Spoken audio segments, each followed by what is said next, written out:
आतंकी संगठन है popular front of India sir, clean bowled कर दो। समय है वाइप आउट करने का इन आतंकियों को। एक मौका मिला है मोदी जी, छोड़ मत देना।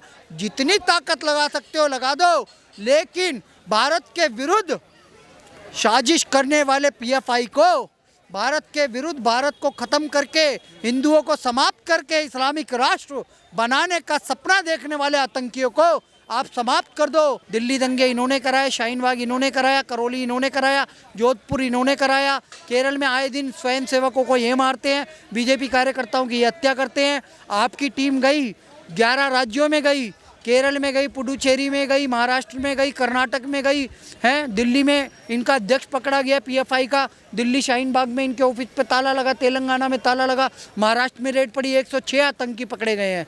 मेरी यही रिक्वेस्ट है, इनका इनकाउंटर कर दो, इन्हें समाप्त कर दो। भैया अगर सही हो रहा है तो बहुत अच्छा हो रहा है ये, नहीं तो आप ये मानिए मैं अलीगढ़ से आता हूँ, मेरे घर पे कब जाना हो ये तो बहुत ज़रूरी है। ये मोदी जी करा रहे हैं, बहुत अच्छा करा रहे हैं। भैया अगर मेरे घर में कोई आके रिश्तेदार बन के आ रहा है और कब्जा कर रहा है, कब्जा मैं होने नहीं दूंगा। और ये मेरे घर का नहीं, मेरे देश का मामला है। इसके लिए अगर जान देनी पड़े तो जान भी देंगे। राजस्थान में कोटा में राजस्थान सरकार ने परमिशन दी, किसको परमिशन दी? पीएफआई को। और करौली में दंगे हो गए थोड़े दिन बाद, जोधपुर में दंगे हो गए जिस दिन अशोक गहलोत का बर्थडे था, ईद के दिन। दिल्ली में शाहीन बाग हो गया, पीएफआई ने कराया, ईडी ने रेड भी मारी, पता चला है फंडिंग हो रही है। दिल्ली में दंगे हो गए, पीएफआई का हाथ। प्रोफेसर जोसेफ का एक सिर्फ मोहम्मद साहब पे क्वेश्चन लिखने पे हाथ काट दिया गया।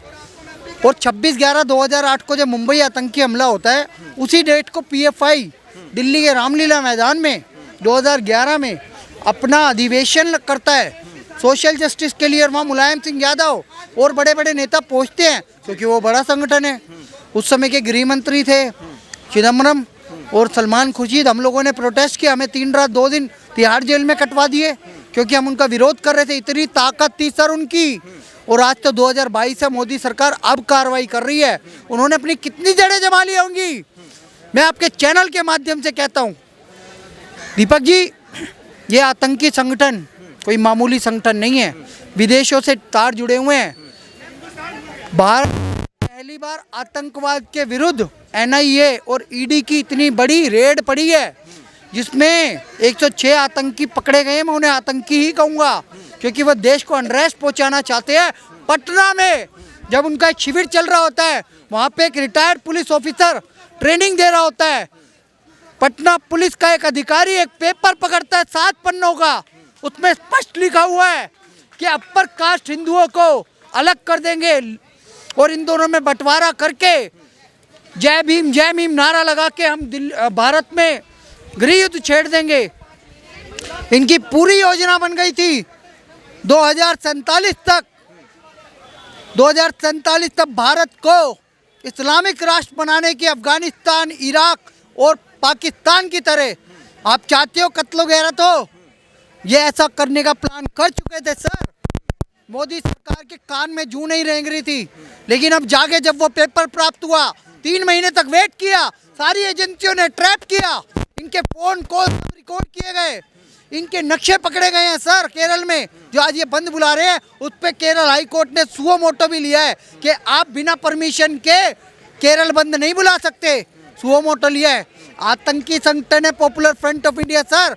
देश में हिजाब की जो बहस चल रही है, कोर्ट में जो हियरिंग चल रही है, ईरान में औरतें बुर्का जला रही हैं, हिजाब जला रही हैं, कह रही हैं हमें स्वतंत्रता चाहिए। और भारत में पीएफआई के कहने पे कैंपस फ्रंट ऑफ इंडिया जो इनका स्टूडेंट विंग है, वो कहता बुर्का पहनो, महिलाओं को बुर्का पहनाना चाहिए। बताइए, वो एजुकेशन सिस्टम में घुस रहे हैं ज़बरदस्ती, बम फोड़ रहे हैं, सर तन से जुदा करने वालों को फंडिंग कर रहे हैं, लव जिहाद करने वालों को फंडिंग कर रहे हैं। ये कहते हैं Islamic movement in India Simi, उस पर प्रतिबंध लगा जब आतंकवादी गतिविधियां बढ़ गई। करोल बाग, सरोजनी नगर आदि स्थानों पे, कनॉट प्लेस में ब्लास्ट होने लगे। मोदी सरकार आने के बाद ब्लास्ट रुके हैं, मोदी सरकार ने ट्रैप किया इन्हें। अब इन पे पूर्णतः प्रतिबंध लगना चाहिए। जितने आतंकी पकड़े जा रहे चाहिए, इनका एनकाउंटर होना चाहिए। इनको बौद्धिक और आर्थिक समर्थन देने वालों का भी एनकाउंटर ही होना चाहिए। और सर ये वहीं तक सीमित नहीं है, ये जुडिशरी में है, ये मीडिया में है, ये आईएएस है, आईपीएस है, हर जगह इनके बंदे सेट हैं। एक और बड़ा एक और बड़ा अभियान चलाने की ज़रूरत है। इनको बिल्कुल क्लीन बोल्ड कर दो। समय है वाइप आउट करने का इन आतंकियों को। एक मौका मिला है मोदी जी, छोड़ मत देना। जितनी ताकत लगा सकते हो लगा दो, लेकिन भारत के विरुद्ध साजिश करने वाले पीएफआई को, भारत के विरुद्ध, भारत को ख़त्म करके, हिंदुओं को समाप्त करके इस्लामिक राष्ट्र बनाने का सपना देखने वाले आतंकियों को आप समाप्त कर दो। हम आह्वान कर सकते हैं, रिक्वेस्ट कर सकते हैं आपसे, लेकिन इनका एनकाउंटर करने का शंखनाद तो आपको ही करना पड़ेगा। मोदी जी, अमित शाह जी, हमारी शुभकामनाएं आपके साथ। और आपको बस यही कहना है कि आतंक का अंत जरूरी है। आपने पहले भाषण में यूएन में यही कहा था, गुड और बैड टेररिज्म कुछ नहीं होता। अब बैड टेररिज्म आपके सामने आ गया है। दिल्ली दंगे इन्होंने कराए, शाहीन बाग इन्होंने कराया, करौली इन्होंने कराया, जोधपुर इन्होंने कराया, केरल में आए दिन स्वयं सेवकों को ये मारते हैं, बीजेपी कार्यकर्ताओं की हत्या करते हैं। आपकी टीम गई 11 राज्यों में गई, केरल में गई, पुडुचेरी में गई, महाराष्ट्र में गई, कर्नाटक में गई हैं। दिल्ली में इनका अध्यक्ष पकड़ा गया पीएफआई का, दिल्ली शाहीन बाग में इनके ऑफिस पे ताला लगा, तेलंगाना में ताला लगा, महाराष्ट्र में रेड पड़ी, 106 आतंकी पकड़े गए हैं। मेरी यही रिक्वेस्ट है, इनका इनकाउंटर कर दो, इन्हें समाप्त कर दो। समय है अंतिम युद्ध का आतंकवाद के विरुद्ध। अगर अभी नहीं लड़े ना तो आने वाली पीढ़ियाँ आपको कोसेंगी, क्योंकि मैं इस आतंकवादी संगठन को बहुत पास से जानता हूँ और मैं जानता हूँ ये भारत क्या पूरे विश्व के लिए बहुत बड़ा खतरा है। भारत को तो सिर्फ टारगेट किया जा रहा है, और ये क्योंकि सॉफ्ट टारगेट है भारत। लेकिन आप एक हिंदूवादी सरकार हो और आप जानते हो आतंकवाद से भली भांति आप जूझ चुके हो।